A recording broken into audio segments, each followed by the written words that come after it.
प्रिय मित्रों, अपना दोस्त जी की चैनल पर आप सभी का स्वागत है। इस वीडियो में अपन कबीर की समग्र विवेचना पढ़ेंगे। कबीर का जन्म परिचय, उनकी रचनाएं, कबीर के संदर्भ में आलोचकों के कथन और कबीर की महत्वपूर्ण पंक्तियां, समग्र विवेचना इसमें पढ़ेंगे।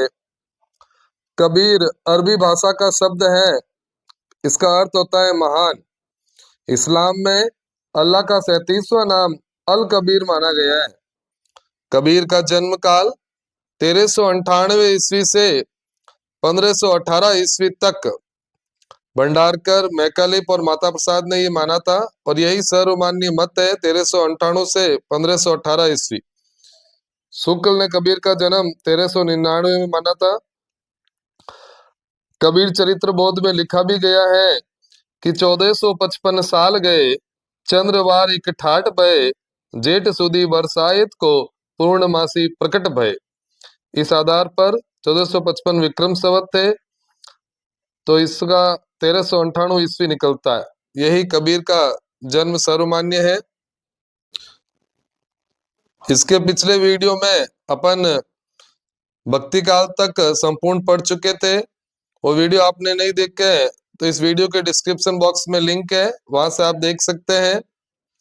भक्तमाल की टीका में कबीर के निधन के संदर्भ में ये दोहा लिखा गया है कि संवत 1575 कियो मगर को गौन, माघ सुदी एकादशी रलियो पौन में पौन। यहाँ संवत 1575 है, तो इसको ईस्वी में बदलते तो 1518 ईस्वी निकलते।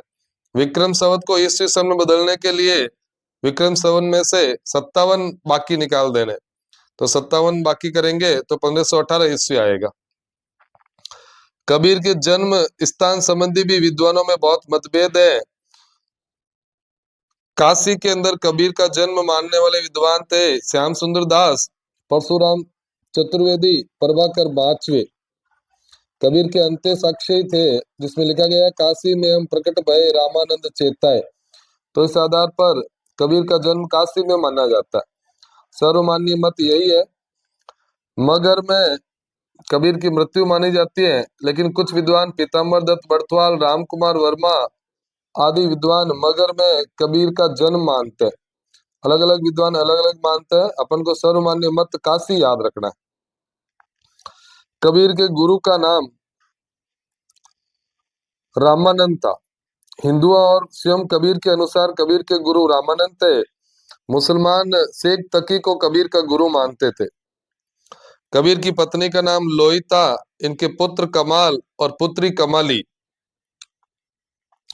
डॉक्टर राम कुमार वर्मा ने इनकी दूसरी पत्नी रमजनिया का भी उल्लेख किया है, जिनसे 2 संतानें और बताई। लेकिन सर्वमान्य यही है कि एक पत्नी थी लोई, जिनके एक पुत्र और पुत्री थी कमाल और कमाली। यहाँ से महत्वपूर्ण प्रश्न बनेंगे कि कबीर की भाषा के संदर्भ में आलोचकों के मत। रामचंद्र शुक्ल लिखते हैं कि कबीर की भाषा सदुकड़ी अर्थात राजस्थानी पंजाबी मिली खड़ी बोली है, पर रमेनी और शब्द में गाने के पद है, जिनमें काव्य की ब्रज भाषा और कई कई पूर्वी बोली का व्यवहार है। रामचंद्र शुक्ल। तो रामचंद्र शुक्ल ने कबीर की भाषा को सदुकड़ी कहा। तो कबीर की भाषा के संदर्भ में सदुकड़ी वाला कथन आए तो वो रामचंद्र शुक्ल का। हजारी प्रसाद द्विवेदी लिखते हैं भाषा पर कबीर का जबरदस्त अधिकार था। वे वाणी के डिक्टेटर थे। जिस बात को उन्होंने जिस रूप में प्रकट करना चाहा, उसी रूप में भाषा से कहलवा लिया। बन पड़ा तो सीधे सीधे, नहीं तो दरेरा देकर।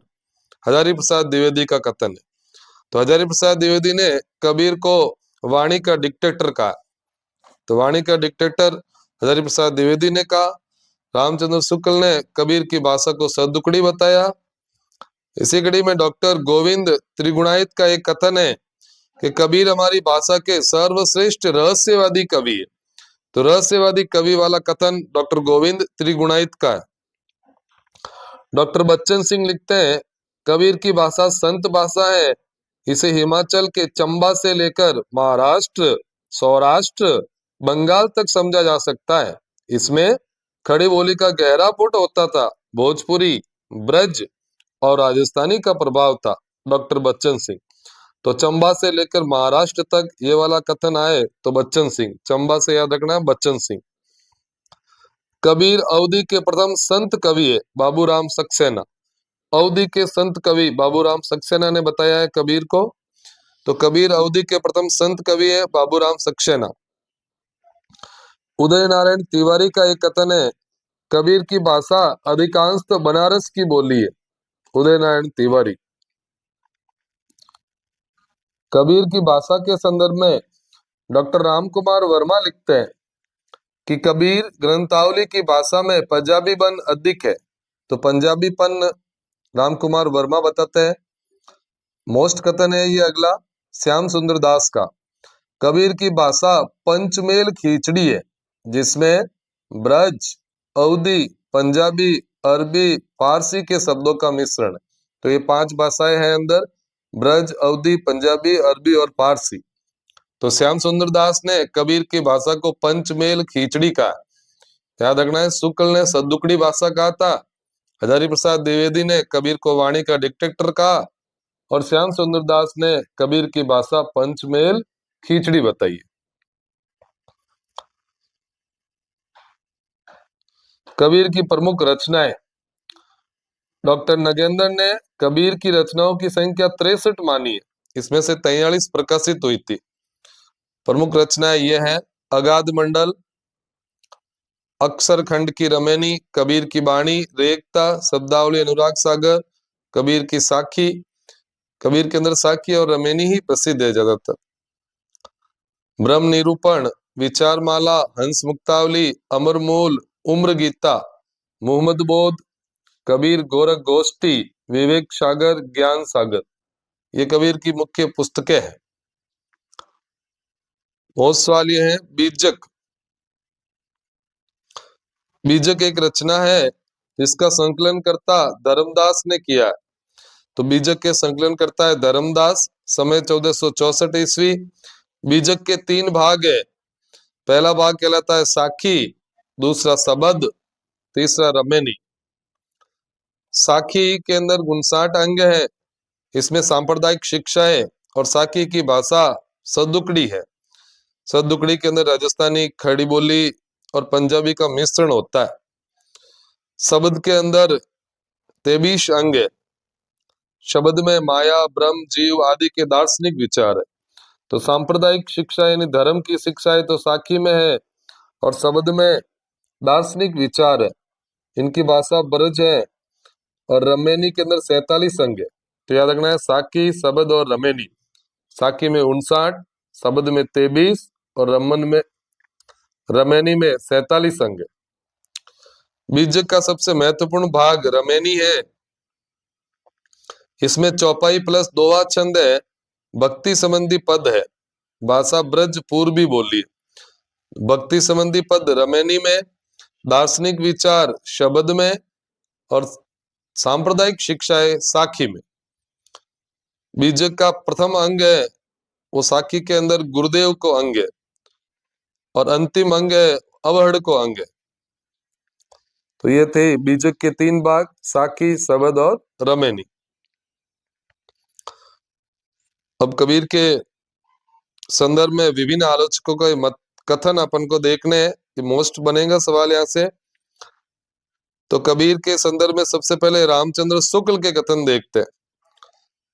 शुक्ल ने लिखा है, भाषा बहुत परिष्कृत और परिमार्जित न होने पर भी कबीर की उक्तियों में कहीं कहीं विलक्षण प्रभाव और चमत्कार है। तो कबीर की भाषा में चमत्कार बताने वाले थे रामचंद्र शुक्ल। रामचंद्र शुक्ल का अगला कथन है, अनेक प्रकार के रूप और अन्योक्तियों द्वारा इन्होंने ज्ञान की बातें कही है जो नई न होने पर भी वाग वैचित्र्य के कारण अनपढ़ लोगों को चकित किया करती। तो पहले चमत्कार हो गया, फिर अनपढ़ लोगों को चकित करने वाला कथन रामचंद्र शुक्ल का। एक और रामचंद्र शुक्ल का कथन है कबीर के संदर्भ में, उन्होंने भारतीय ब्रह्मवाद के साथ सूफियों के भावात्मक रहस्यवाद, हठ योगियों के साधनात्मक रहस्यवाद, तो सूफियों में तो था भावात्मक रहस्यवाद, हठ योग के साधनात्मक रहस्यवाद और वैष्णवों के अहिंसावाद तथा प्रपत्तिवाद का मेल कर अपना पंथ खड़ा किया। तो रामचंद्र शुक्ल ने इन सब का मिश्रण बताया था कबीर को।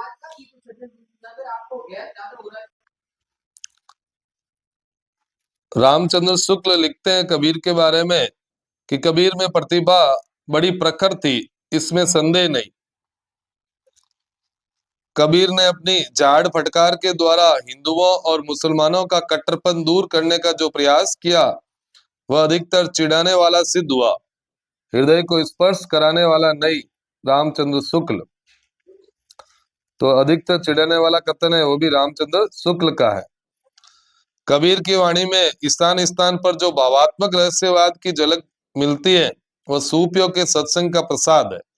तो भावात्मक रहस्यवाद सूफियों से लिया था, रामचंद्र शुक्ल ने कबीर के बारे में कहा है। यह कथन महत्वपूर्ण है, हजारी प्रसाद द्विवेदी का है।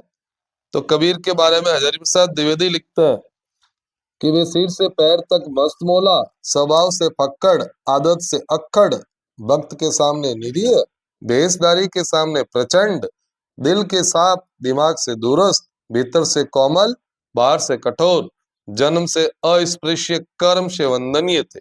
हजारी प्रसाद द्विवेदी। तो ये विभिन्न गुणों के बारे में कथन है वो हजारी प्रसाद द्विवेदी का है। हजारी प्रसाद द्विवेदी का अगला कथन है, सीधी भाषा में कबीर ऐसी चोट करते हैं कि चोट खाने वाला धूल झाड़कर चल देने के सिवा और कोई रास्ता नहीं पाता है। हजारी प्रसाद द्विवेदी। तो चोट वाला कथन है वो हजारी प्रसाद द्विवेदी का है। हजारी प्रसाद द्विवेदी कहते हैं, आज तक हिंदी में ऐसा जबरदस्त व्यंग्य लेखक नहीं हुआ। कबीर के बारे में कहा गया है व्यंग्य लेखक। तो हजारी प्रसाद द्विवेदी ने कबीर को एक व्यंग्य लेखक बताया।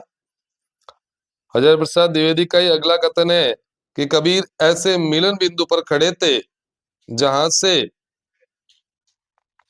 एक और ज्ञान निकल जाता और दूसरी ओर अशिक्षा, जहां एक और भक्ति मार्ग निकल जाता है और दूसरी ओर योग मार्ग, जहां एक और निर्गुण भावना निकल जाती है, दूसरी ओर सगुण साधना।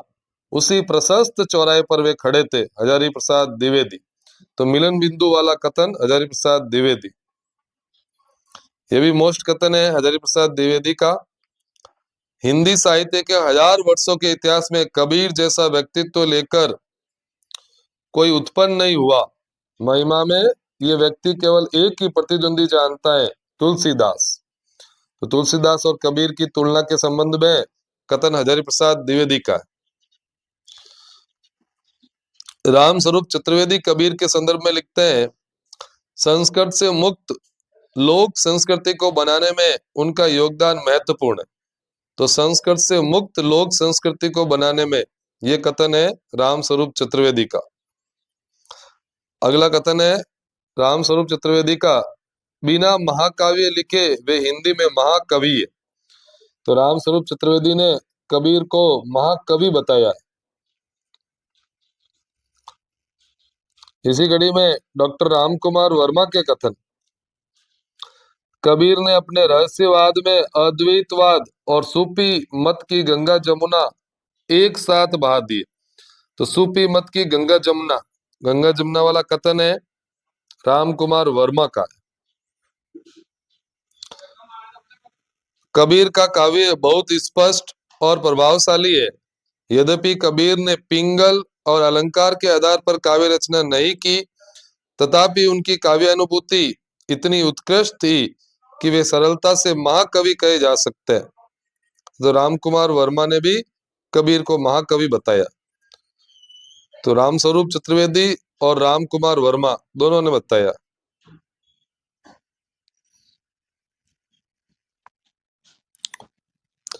कबीर के संदर्भ में डॉक्टर बच्चन सिंह के कथन, कबीर पहले व्यक्ति है जिन्होंने विभिन्न धर्मों और संप्रदायों, जातियों, वर्णों को नकार कर ऐसे समाज की स्थापना का प्रयास किया है जिसमें धर्म, संप्रदाय, ऊंच नीच के भेदभाव के लिए कोई स्थान नहीं है।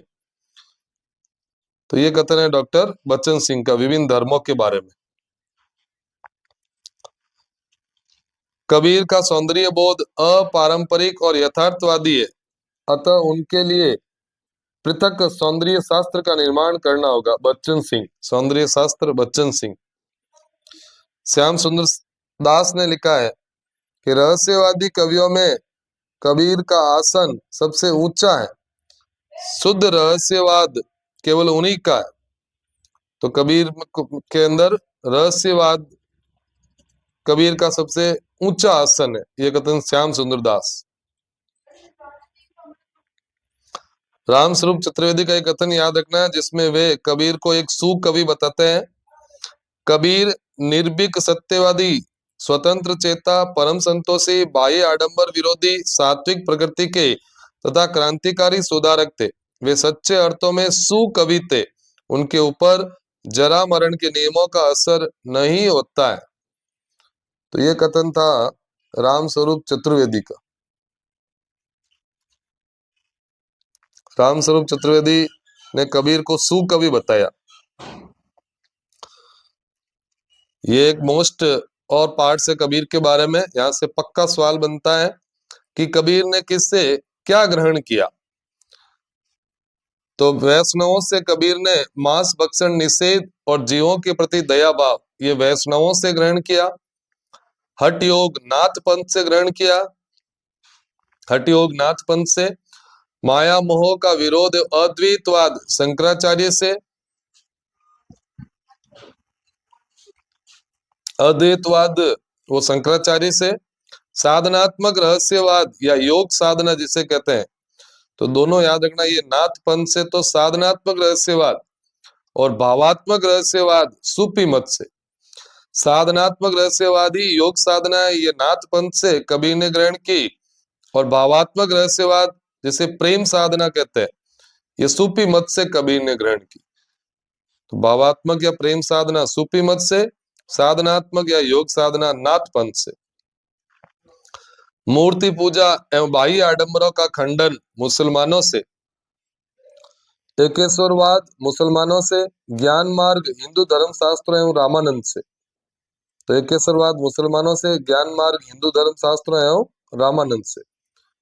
तो ये थे कबीर के कथन और कबीर के जीवन परिचय। अपना दोस्त जीके चैनल पर वीडियो को पूरा देखने के लिए बहुत बहुत धन्यवाद। इसके अगले वीडियो में अपन कबीर की महत्वपूर्ण पंक्तियां और काव्यगत विशेषताएं देखेंगे।